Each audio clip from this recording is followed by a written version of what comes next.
I've heard this term, but maybe I heard you talk about it. Well, it's been written about. Right. It's not my concept.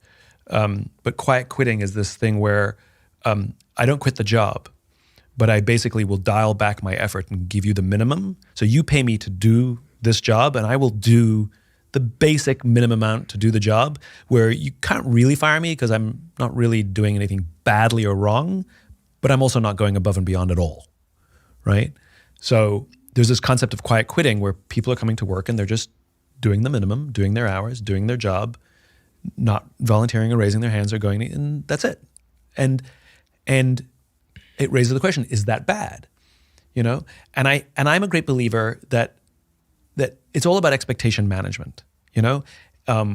Like I get asked about Amazon a lot. Do I disagree with how Amazon is run? And my answer is always the same, which is they never lied.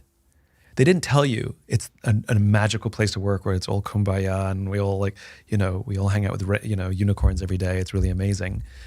They're very open about it, that it's very, very aggressive and very rough and very competitive. And even the people who love it only last 2 years because they burn out. And so because they don't lie, you know what you're going to get if you go work there. And if you like that kind of culture, then go work there. If you don't like that kind of culture, then don't work there. But don't take the job and then say, I didn't know, because you did.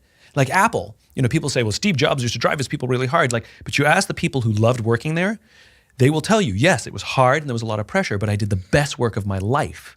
And I'm glad I worked there because I never would have been able to work to that standard if I didn't work at Apple back in the day, right? So the important thing is that companies are honest about the kinds of cultures that they have, right? It's the lying. It's the, look how everything's kumbaya. And look, no culture is perfect. Even good ones have problems and even bad ones have advantages, right?